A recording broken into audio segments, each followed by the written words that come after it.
The CBS Radio Mystery Theater presents...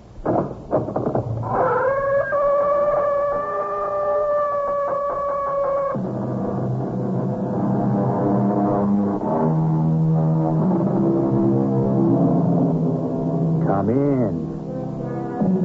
Welcome. I'm E.G. Marshall.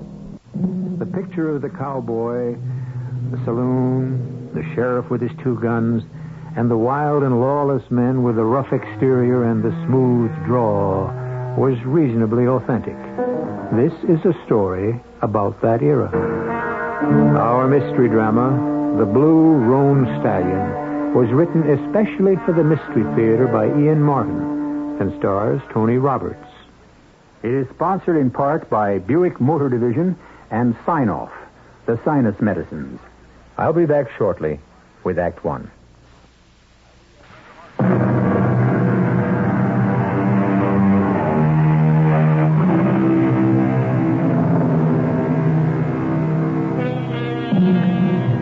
Long before the middle of the 19th century, the American Indian was doomed.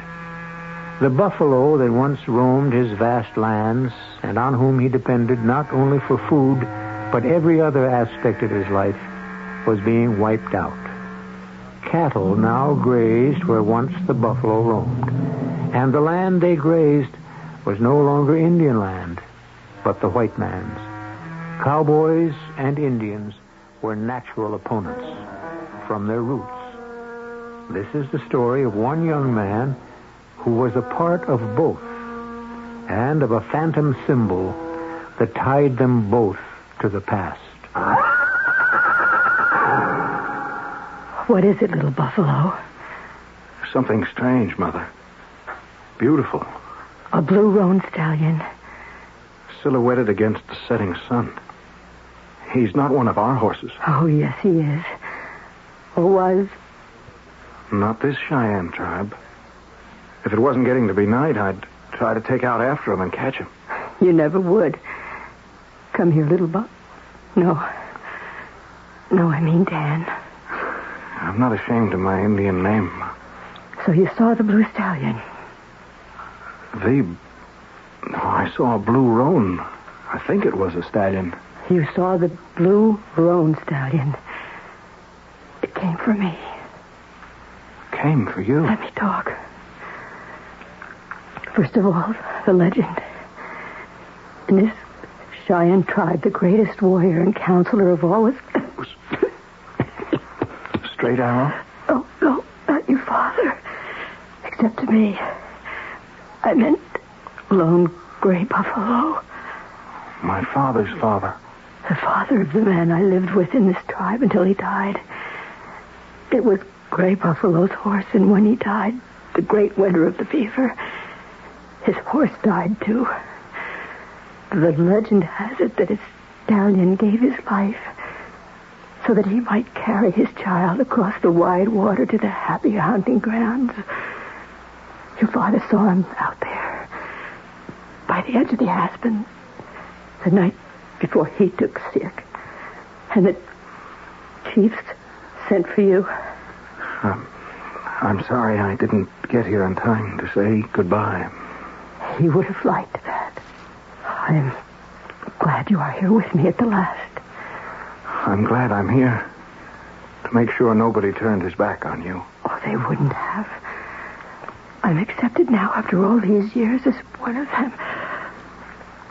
As you are, I hope, in the other world.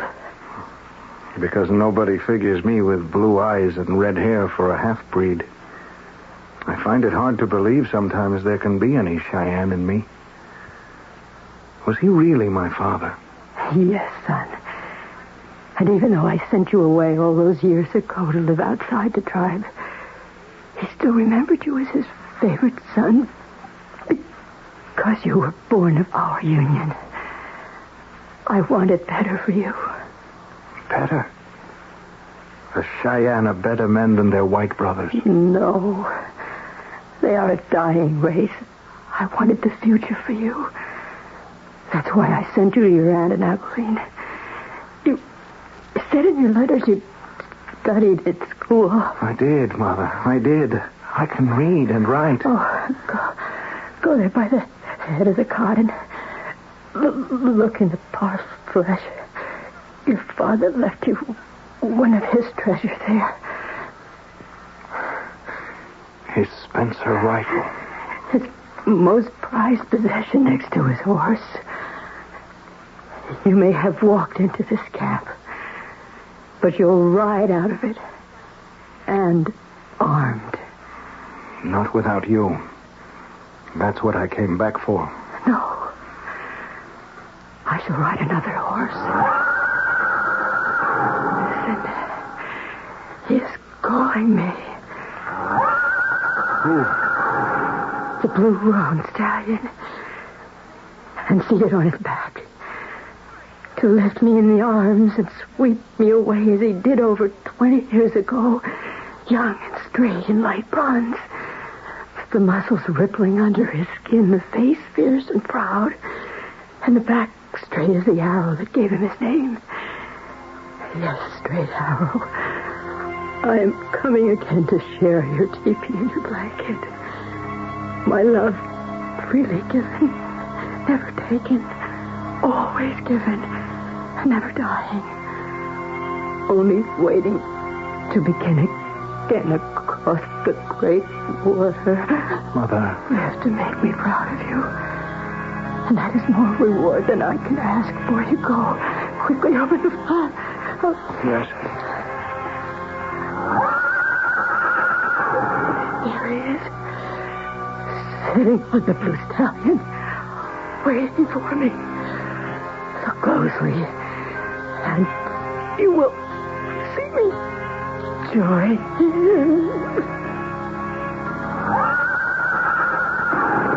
Mother.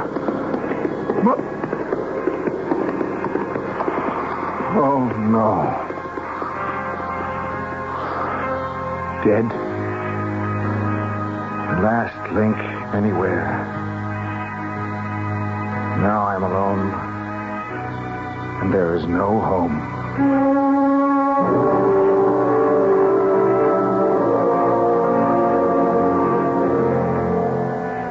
I came down off the edge of the mountains, across the flatlands, heading southeast back towards Texas.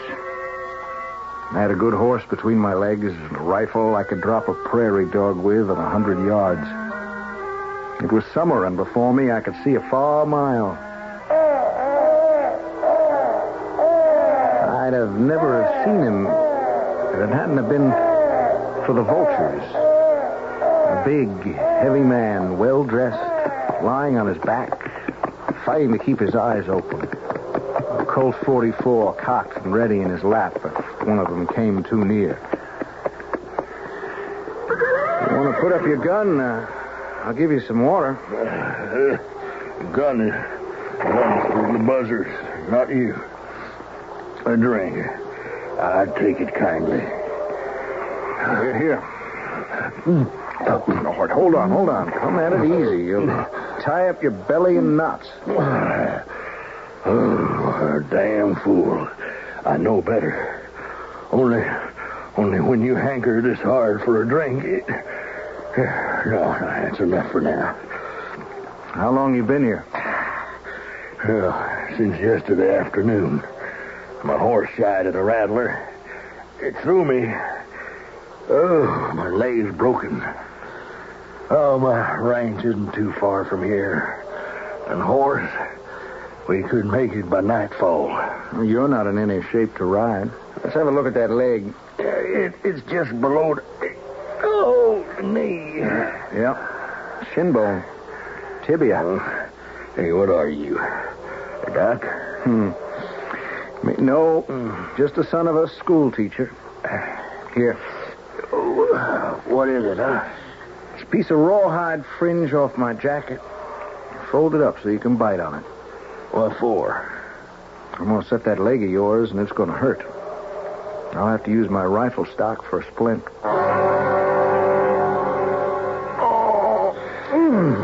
Had to cut your pants leg away anyway, so we might as well use it to tie that splint secure. Oh, you get that bone in place so I can walk again. I don't care. You stripped me naked as I was born. We don't have to go that far. You're not doing any walking. You ride, I'll walk. Oh, you ride Indian style? No saddle? It was a long winter for cowhands. Well, you get me back to my ranch, son, and you don't have to worry about winters as long as you want to ride, fence, herd, or cattle drive for the Crown M. My name is Hale Chalmers. Pleased to meet you, Mr. Chalmers. Dan's what they call me. Dan Bowles will do. Oh, wow. What would do better? Nothing. That's my name. Okay, Dan Bowles. Let's get tracking. We got a right for a piece to go before we make it to home.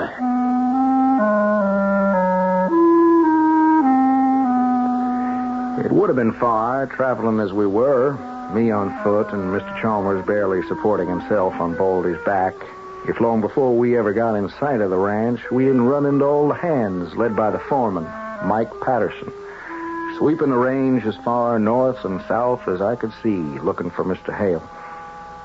Behind them was a buckboard with Doc Nate Reynolds driving, and as soon as he checked out Mr. Chalmers' leg, we all took out for the ranch, reaching there before dark. Before he passed out finally, Mr. Chalmers had told Black Mike, as I later found everyone called him, to sign me on. Put your horse in the corral. I'll take you up to the horse house, Bowles. Thank you kindly. You travel kind of light. Injun pony? Yeah. You steal them? Nope. Hell, I don't care. Them mangy Injuns, they got anything to take, I'd take it after all the grief they brought us Christian men. You don't like Indians, Mike? No, I don't. I can smell them out like a rattler can a prairie dog. And on this land, I'm ranch boss. And the name is Mr. Patterson.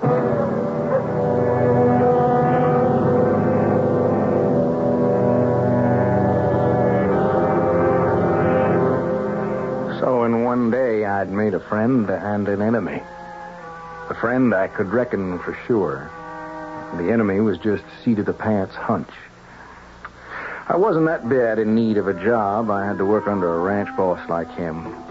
And I might have considered real hard about signing on if it wasn't for a thing happened the next day. Come. Mr. Patterson said you wanted to see me, Mr. Chalmers. I sure do, son. Come on in. Shut the door. Have some coffee with me. Thank you, sir. I don't reckon I could stop for coffee. Mr. Patterson wants me out riding fence.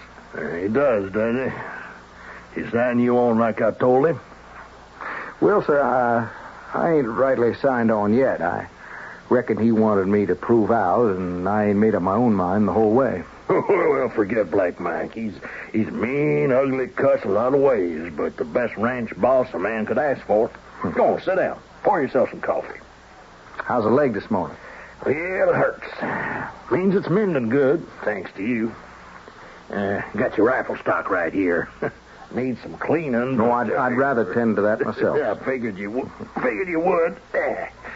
And I won't ask another favor of you.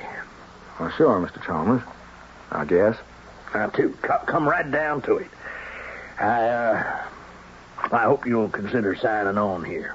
Because I need a man like you. I'll think on it. All right, now, second, now, you know where Miller's Junction is from here? Unless it's moved in the last month or two, I do. Well, my daughter's due in there tomorrow morning on the Union Pacific Railroad. Now, I can't pick her up myself, laid up like this. Now, would you take the buckboard in and pick her up for me? Now, you go to the bank and see Mr. Slade. Now, I'll give you a dispatch pouch. Now, he'll give you an envelope with money we need here for operating expenses and see you're roomed and boarded at the hotel. You're putting an awful lot of faith in me, Mr. Chalmers. I owe you my life. Why wouldn't I? Supposing I was to take the money and keep right on going. You won't. You meet my daughter, and I guarantee you won't. And we'll take it all from here. I didn't know right then that I was going to meet my whole future. And that whether it ended in life or death was a toss of the coin. And not very far away.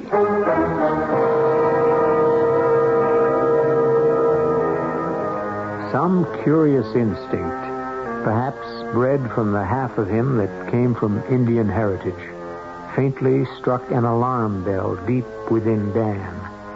Shutting his eyes against the sun as he came out of the ranch house, he could almost glimpse far off the vision of the blue Roan stallion, and hear against his heart the drumming of its hooves. I shall return shortly with Act 2.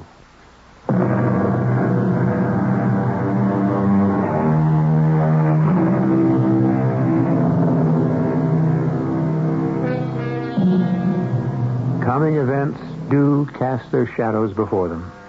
The trouble, of course, is that only in hindsight is that warning shadow perceived or realized, usually too late to change the march of fate. As with Dan Bowles, whistling softly to himself while he hitches up the buckboard, enjoying the prospect of the trip to town as any lone cowboy would. Bowles, what in Sam Hill do you think you're doing? Hitching up the buckboard to drive into Miller's Junction. I told you I wanted you out riding fence. Well, I got to go by the boss. I'm the boss around here. Yes, sir. Ranch boss. But I got my orders direct from Mr. Chalmers. What orders?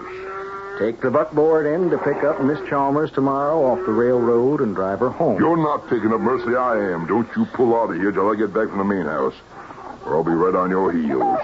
And I'll be carrying iron. I don't carry a gun. It's not a way for a man to prove he's a man. I know I can shoot. I had a rifle in my hand since I was 5, and my father first put it there. I can take the head off a prairie hen at 100 paces.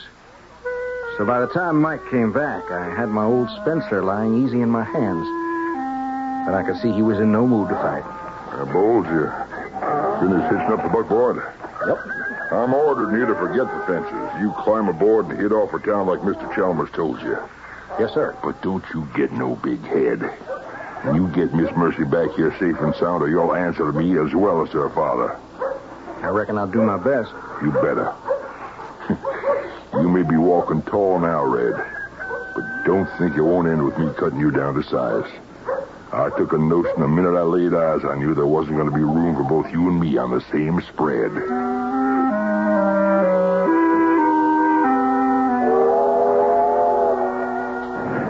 When the train pulled in next day, it wasn't hard to spot Miss Chalmers. Only 2 people got off. One was the man who helped her down. She was a small person, dressed Eastern style in a long, silky dress, with a great wide hat of straw and a dark, chestnutty hair. Dark brown eyes so big and deep a man could drown in them. And I did. I was in love with her from that very first moment. Miss Chalmers? Yes? My name is Dan Bowles from the Crown M. Your father sent me here to meet you and see you back to the ranch. Oh, how do you do, Mr. Bowles? Dan will serve, ma'am. I'm just a hired hand.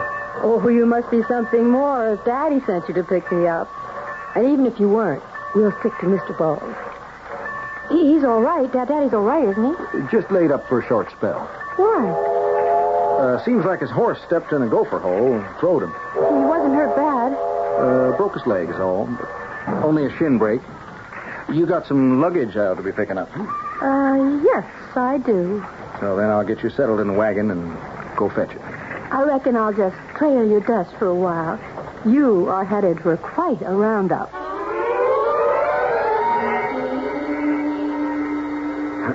You sure have a lot of belongings with you, Miss Chalmers, for a visit. Who said it was just a visit? Well, ain't you still schooling back east? Ain't you still schooling?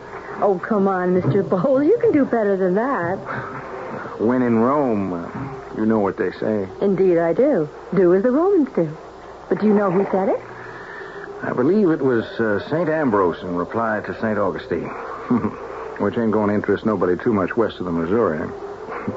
Should we take on out, ma'am? By all means, Professor. You seem to have the class well in hand. You can josh me all you want, Miss Chalmers, but when it comes to class, well, I guess you could always show me my place. Hey, giddy up.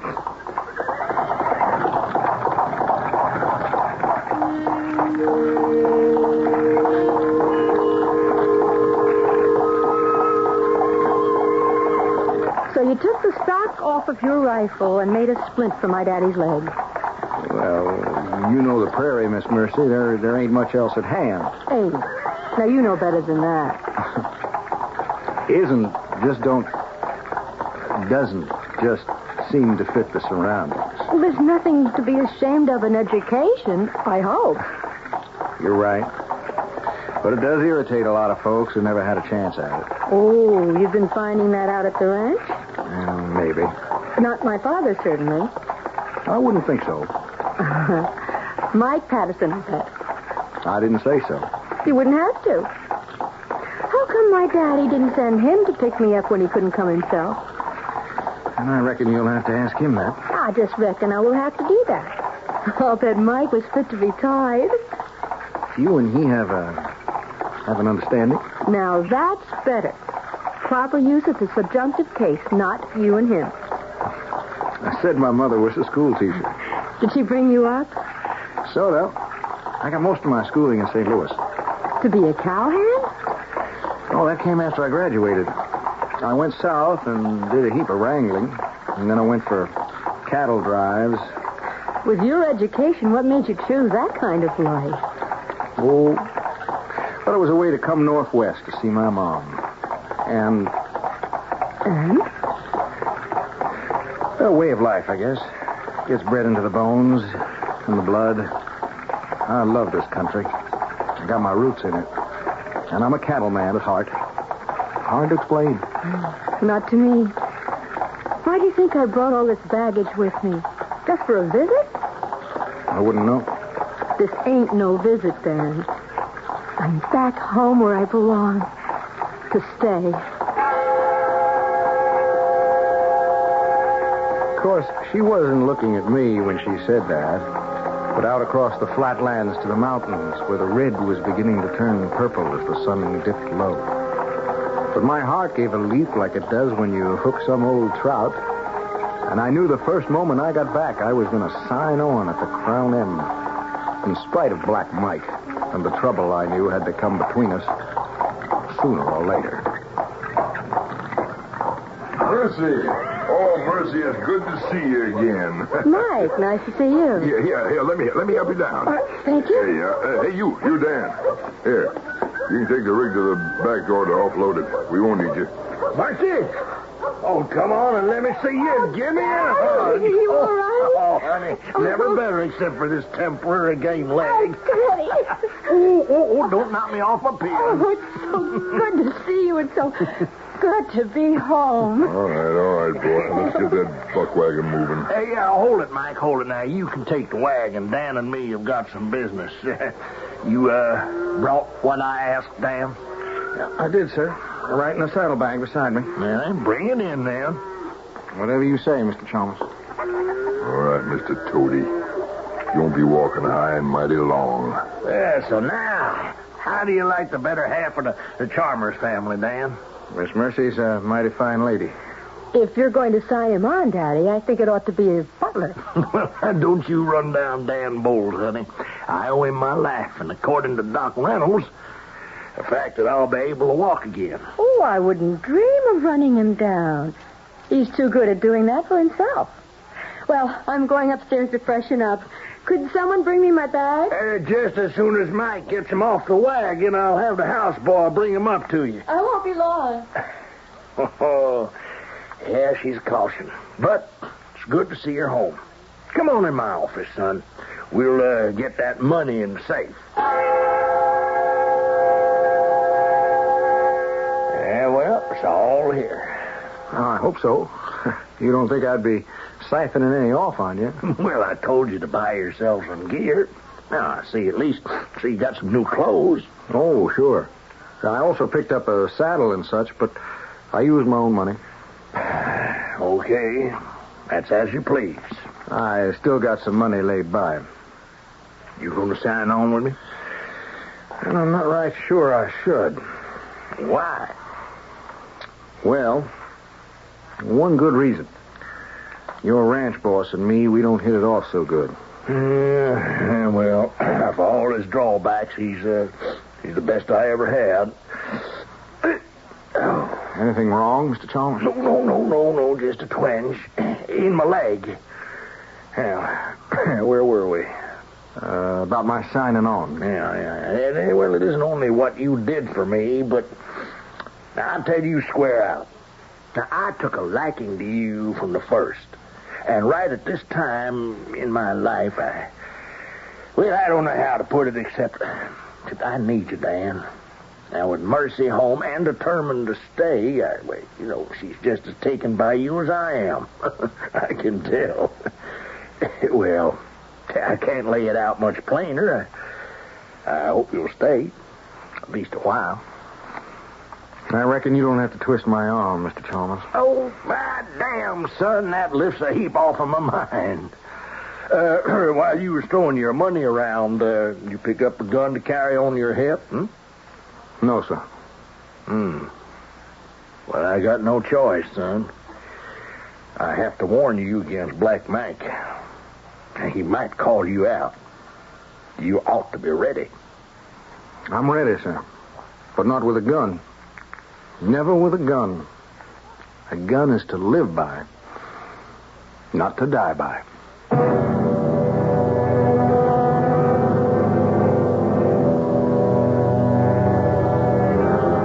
Easy to say, but the west of Dan Bowles' time wasn't ready to be that civilized, or to recognize any law beyond the simple solution of a lead slug.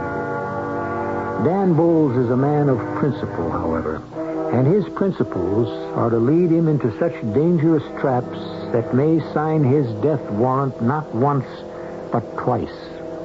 I shall return shortly with Act 3.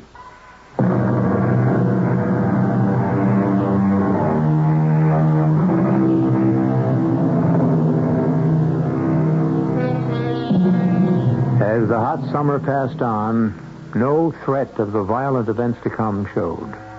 Hale Chalmers' leg was healed, so he could ride his horses with his old abandon. Mercy settled back into the rhythm of ranch life. Mike Patterson was fully absorbed in the handling of the stock in preparation for the fall drive to market. And Dan, well, he was the fuse primed for the explosion. Because Hale used him as a minister without portfolio, a sort of second in command, circulated to every field of the ranch life and management. But a delayed fuse is just as dangerous as any other. Where the devil do you think you're going? Mr. Chalmers' orders. Taking Miss Mercy to town. I need you to help cut out cattle for the market. I guess you're just going to have to wait until I get back. I'm telling you something, Bowles. I ain't going to wait much longer till you and me have a showdown. While you're in town, better get yourself a gun.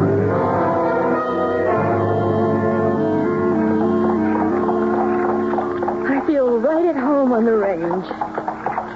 And I sure never do hear a discouraging word. I'm sorry. I was thinking. How about an encouraging word? Oh, don't do that, ma'am. Ma'am. But are you determined to sell yourself into slavery? I have since I first met you. Now that is more like it. Stop the horses. We're running a piece behind town. You won't. I will. All right, Dan Bowles. Let's you and me have a showdown. Don't you think it's about time? Yeah, I reckon. Everyone wants to call me out. You ought to be the first. Why me first? Because you know you got me hog-tied and thrown. And what's the sense of keeping up the pretense? Why would you want to? I'm not worthy of you, Mercy. Mercy. First time you called me that? Yeah, and it should be the last. Why? Because if I let it stand and you let it stand, it changes a whole heap of things between us.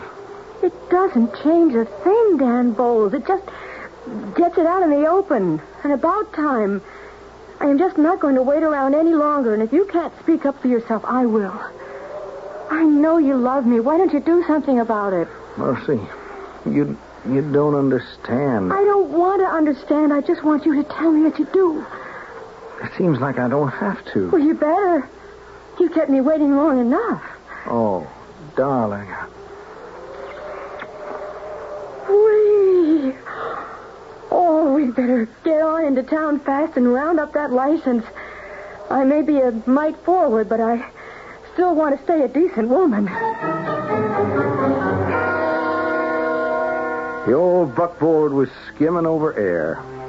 I knew I should turn it around and head back for the ranch and have my own showdown with Mr. Chalmers, but Mercy's eyes were shining. My heart was plumb ready to swell up and burst. We did have business in Miller's Junction. It was difficult to say goodnight, but finally Mercy went up to her room. I should have known better and gone to my own, but I thought a drink might clear my head. So I made the mistake of going to the bar. Hey, bartender. Give me another blast of that rot gut and leave the bottle. Hey, join me, partner? I buy my own, mister. Oh, no offense. Just making a little play, Mr. Patterson. They tell me you're the ranch boss up at Crown Inn. What if I am?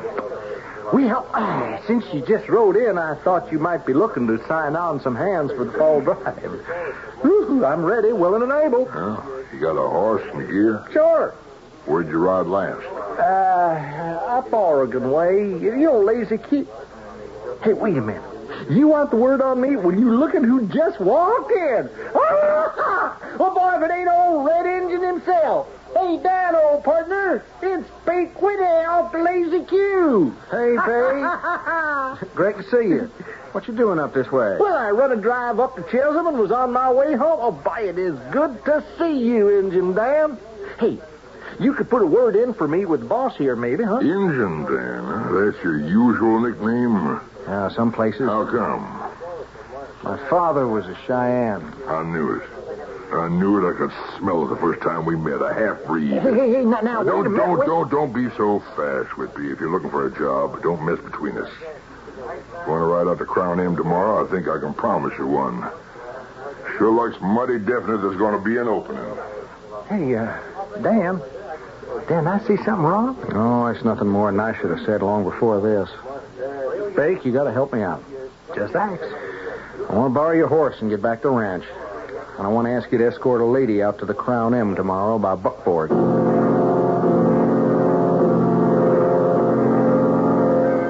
I didn't know just what I had in mind, only that I wanted to talk to Mr. Chalmers before Black Mike did, even if it meant riding through the night to get back to the ranch. As I got to the corral... All right, hold it. Hold it right there, Injun. What? You get yourself a fighting gun like I told you. Oh, it's you, Mike. No, I didn't. Well, that's too bad. I'll tell you what. I got me 2 guns. No, don't you even move toward that rifle. I'll just fire one of my guns in the air and plug you dead with the other. Then I'll toss the other gun alongside you. There won't be no problem. An Indian don't have much rights in this country anyway. You're not getting mercy. Or this ranch. Or taking anything away from me, you understand? You better get ready to join your ancestors. I'm telling you, one man will never miss you now, knowing what you are. And that's Hale Chalmers. I never figured that. You all right, Dan? Why, yes, Mr. Chalmers, but... I was awake. Pain was bothering me. I heard him, Mike, ride up. Then you, Helpful Leather, come out on the porch to see what in tarnation was going on. I couldn't let him kill you. I owe you that at least. He meant to murder me. Yeah, I understand his feelings. My own were the same. What do you mean? Now, I have a daughter, and I have a ranch, and I had a dream. I haven't long to live. When you found me half dead and set my leg and brought me home, I thought every prayer I ever made had been answered. I knew Mercy wouldn't stay east, that she had her roots back here. The ranch would be hers, but she needed a man to run it with her. And Mike Patterson, for all he wanted to be, was not the answer. It looked to me like you were. And it seemed to look that way to Mercy. Mercy loves me, sir, as I do her. She loves what she thinks you are, what I thought you were. Not some sneaking, dirty, below-content half-breed. You speaking for yourself? Or any right-thinking American. I dispute your title. One half of me is more American than any wish or dream can make you. But it's an argument don't make no sense. I guess there's only one answer now. Get out. While the getting's good.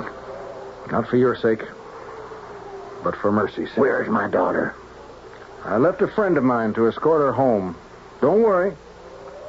He's 100% not American, but white.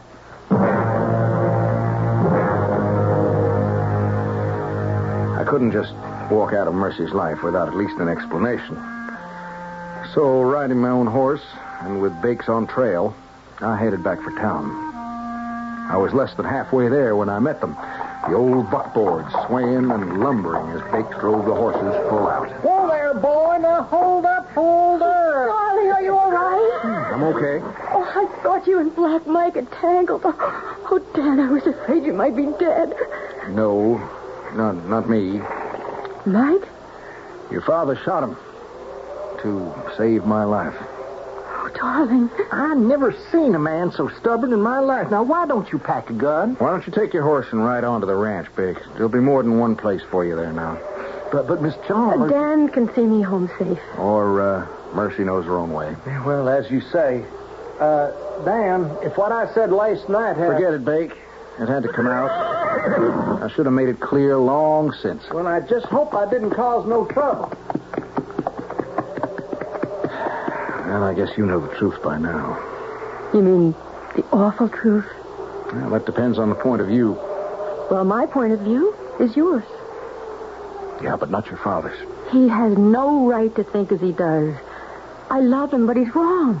Yes, but that doesn't make me any more the right for you. Well, there's one way to solve it all. How? Well, you wouldn't make a dishonest woman of me no matter how hard I tried. Will you take me back to Miller's Junction and make me an honest one? But your father... Well, once it's all over with, it'll be too late for him to have any objections. Not that he has any right. What do you mean? That will be my wedding present to you, Dan. Or the best part of my dowry. I'll tell you on the way back to town. If Mercy hadn't told me the whole story, I don't know if I ever would have gone through with it. But knowing the truth, I saw no reason not to, and we were married. The only thing I wouldn't do was run. I just had to make my peace with her father some way before we left, or at least let Mercy say goodbye to him. It was coming on to dusk by the time we set off back for the Crown M, and we were just going through a cut in the mountains when suddenly Mr. Chalmers showed up, loaded for bear. He drove his horse straight at us, stopping the wagon with a squeal and a groan, blocking the road as he got off. Get out of that wagon, Injun. Daddy, what are you going to do? You stay out of this, Mercy. You get yourself a shooting iron yet, Injun Dan? No, sir. Stay back, Mercy. Let me handle it. Okay. I brought one for you. Here. Now go on, pick it up and defend yourself. I don't shoot any man without a weapon. Even an Injun who'll sneak behind my back. Daddy, listen to You me. pick it up. No, sir. If you want to shoot me, I offer you no excuse. The blue stallion. Remember I told you the sign of death in my family. Pick up that gun. Watch out, sir. The stallion. Are you all right, darling? Yes, I'm all right. But my rifle. Why did you fire? He didn't shoot. I fired at the stallion. What happened to Daddy? Your father... Did I shoot him? My heart gave out. Been living on borrowed time. Oh, Daddy. It's all right, Princess. I couldn't have lived with... Oh, do you, Mary?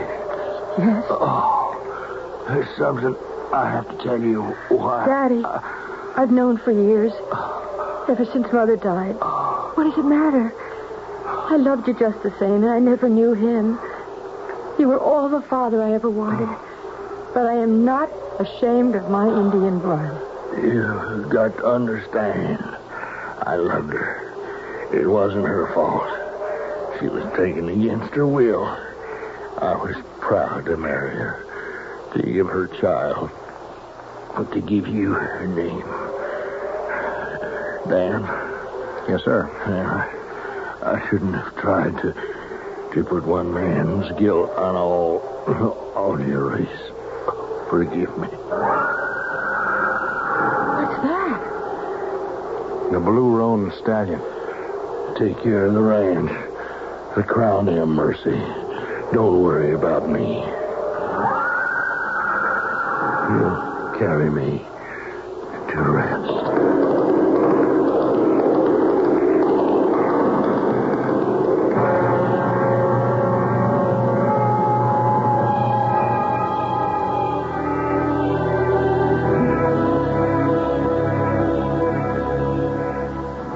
Prejudice and bigotry die hard. A man like Hale Chalmers, for all his good points, could never have admitted that his daughter had other blood in her veins but his. But perhaps beyond the waters, where the great stallion carried him, he may find wisdom among his equals and learn to smoke with them the pipe of peace. I'll be back shortly.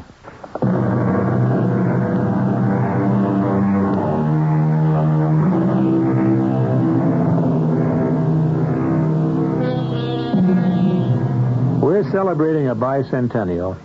200 years ago, when our forefathers won their freedom, from the Missouri to the great mountain slopes of the West, the Indian and the buffalo roamed the central plains in freedom of their own.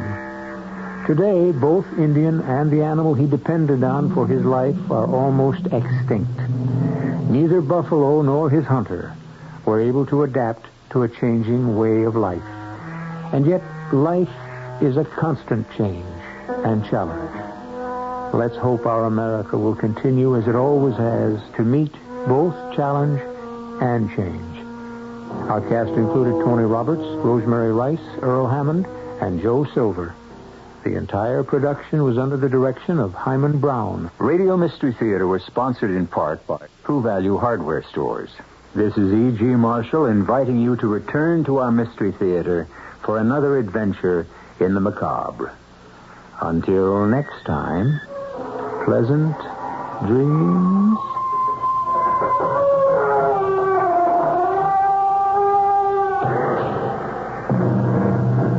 Tonight's Mystery Theater was brought to you in part by ShopRite Supermarkets, where you get a lot more for a little less. The preceding program is furnished by CBS Radio. This is Barry Farber.